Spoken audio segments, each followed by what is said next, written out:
Jalaluddin Rumi, Le livre du dedans, chapitre 42. Ces hommes qui ont étudié et sont dans l'étude imaginent que s'ils sont assidus ici, ils oublieront la science et y renonceront. Cependant, lorsqu'ils viennent ici, leur science prend vie. Les sciences sont toutes des images. Elles prennent vie comme un corps sans âme prend vie. L'origine de toutes les sciences vient de là, du monde sans lettres, et sans son, elles sont apportées au monde avec lettres et sons. Dans ce monde, il y a des paroles sans lettres et sans son. Dieu parlait avec Moïse. Le Dieu très haut a parlé à Moïse, sur lui la paix. Il n'a pas parlé avec des lettres et des sons, et non plus avec la bouche et la langue. Il faut la bouche et les lèvres pour que les paroles s'expriment. Le Dieu très haut et très saint est au-delà des lèvres et de la bouche. Donc, les prophètes, dans le monde sans lettres et sans son, ont des entretiens avec Dieu que les imaginations des intelligences partielles ne peuvent ni atteindre ni découvrir.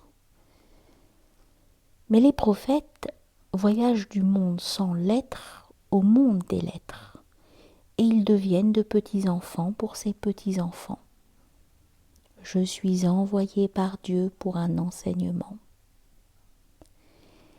Maintenant, si cette foule de gens qui en sont restés aux lettres et aux sons ne sont pas arrivés à leurs conditions, d'eux ils tirent force et reçoivent croissance et paix. De même, un petit enfant ne connaît pas distinctement sa mère, mais avec elle, il est en paix et d'elle il tire sa force. De même, le fruit sur la branche se repose, il devient doux et mûrit sans rien savoir de l'arbre. De même encore, le grand saint, si ses lettres et ses sons ne connaissent rien de lui et ne l'atteignent pas, c'est pourtant de lui qu'ils tirent leur force et leur nourriture. Tous ces gens pensent qu'il y a quelque chose au-delà de la raison, des lettres et des sons, et qu'il y a un macrocosme. Ne vois-tu pas combien les gens désirent voir les fous et leur rendre visite ?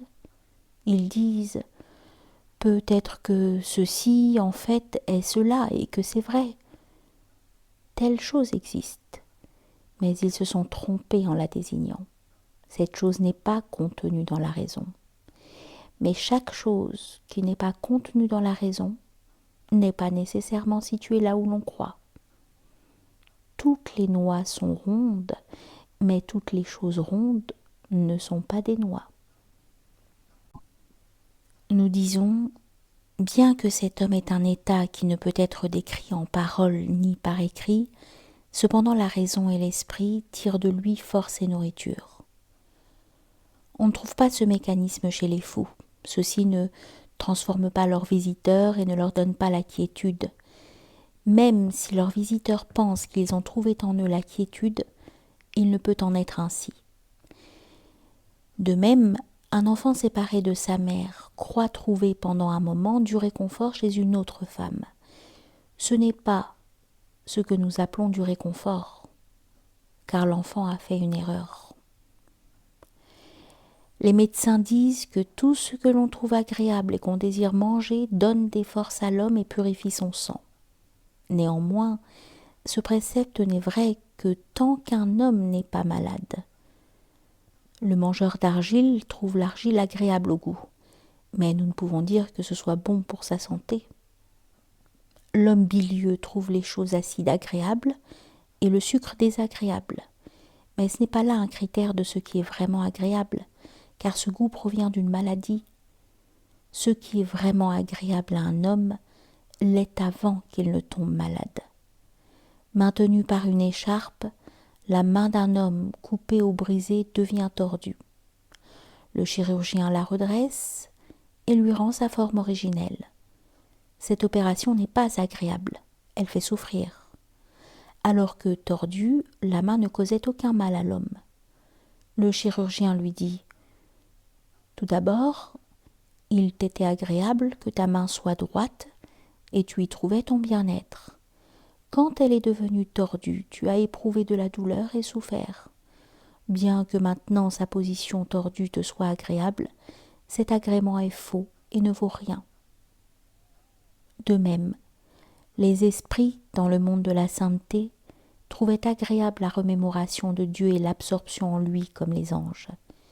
S'ils tombent malades et affligés en raison de leur union avec le corps, et que manger de l'argile leur devienne agréable, le prophète et le saint, qui sont des médecins, disent « Cet aliment ne vous est pas vraiment agréable. Cet agrément est un mensonge. C'est quelque nourriture autre que vous avez oubliée qui vous est agréable. Ce qui est agréable à votre nature saine est ce qui vous était originellement agréable. Cette maladie vous est à présent agréable.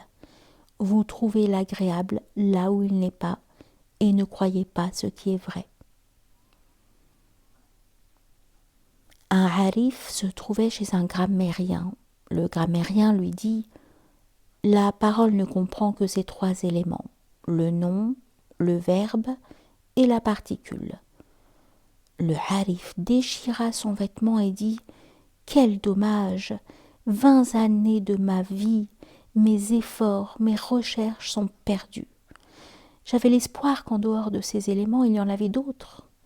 J'ai fait des efforts et toi, tu as détruit mon espoir. » Bien que le harif fût parvenu à son but qui était cette parole, il voulait de la sorte donner une leçon au grammairien. On rapporte que Hassan et Hussein, Dieu soit satisfait d'eux, virent dans leur enfance une personne qui faisait ses ablutions de façon incorrecte et non légale.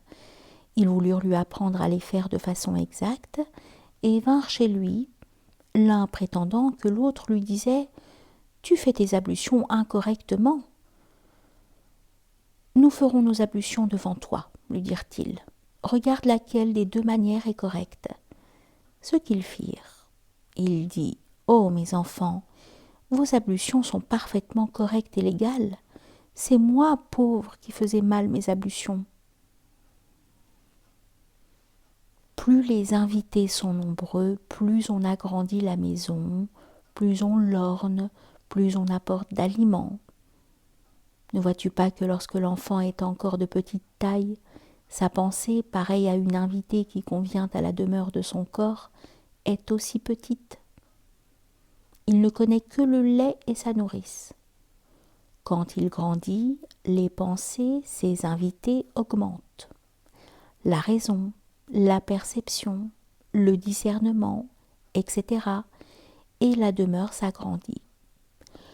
Quand les invités de l'amour arrivent, la demeure ne peut pas les contenir. Ils détruisent la maison et bâtissent de nouveaux édifices. Les voiles du roi, ses fastes, l'armée et sa suite, la demeure ne peut les contenir. Et ces voiles, la porte de la maison n'en est pas digne.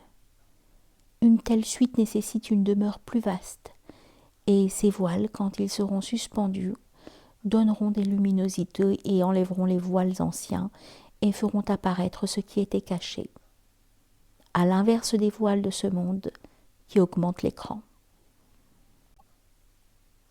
Je me plains de mes malheurs, mais je ne les précise pas car les gens ignorent mes excuses et mon humilité, à l'instar de la bougie qui pleure mais que les gens ne comprennent pas. Dois-je prendre des leçons des amis du feu ou de la jante du miel? Quelqu'un dit « C'est le Qadi Abu Mansour Haravi qui a parlé ainsi. » Le maître répondit « Le Qadi Mansour parle en secret et avec des hésitations et des contradictions. Mais Mansour al-Hallaj n'a pas supporté de cacher les secrets de son cœur. Et il a parlé ouvertement. Tout le monde est captif du destin, et le destin est le captif du témoin, et le témoin fait apparaître les secrets. Il ne les garde pas cachés. Il dit « Lis une page des paroles du Qadi. » On l'a lu, puis il dit « Dieu a des serviteurs qui, lorsqu'ils voient une femme voilée, lui ordonnent « Dévoile-toi » afin que nous puissions voir ton visage, savoir qui tu es et comment tu es, car si tu passes voilée et que nous ne te voyons pas, nous sommes troublés. Nous demandons qui était cette femme et comment elle était. Je ne suis pas de ceux qui, lorsqu'ils voient ton visage, tombent amoureux de toi et s'attachent à toi. Il y a longtemps que Dieu m'a purifié de ses désirs. Je suis devenu tranquille et ne risque plus, si je te vois, d'être troublé et de devenir amoureux de toi. Mais si je ne te vois pas, je m'inquiète. Qui était celle-ci ? Ils sont à l'opposé d'une autre catégorie de gens, lesquels sont les charnels. S'ils aperçoivent le visage des beautés, ils tombent amoureux et sont troublés. Il est préférable que ces beautés ne leur dévoilent pas leur visage et ne les rendent pas amoureux. Mais pour les spirituels, il est préférable qu'elles se dévoilent afin d'éviter qu'ils soient troublés. Quelqu'un dit « Dans le Khwarazm, personne ne devient amoureux. » Car dans le Khwarazm, il y a de nombreuses beautés. Quand les gens voient une beauté, ils lui attachent le cœur. Ils voient quelques mois plus tard une autre plus belle et cet amour se refroidit dans leur cœur. Le maître dit « S'il ne faut pas être amoureux des beautés du Khwarazm, il faut être amoureux du Khwarazm où il y a tant de beauté. Le Khwarazm est la pauvreté spirituelle, faqr, où se trouvent d'innombrables beautés et formes spirituelles. À chacune tu donnes ton cœur et tu t'attaches. Une autre se montre et te fait oublier la première, et ainsi de suite, ad infinitum. Donc, c'est de la pauvreté spirituelle elle-même contenant tant de beauté qu'il convient d'être épris.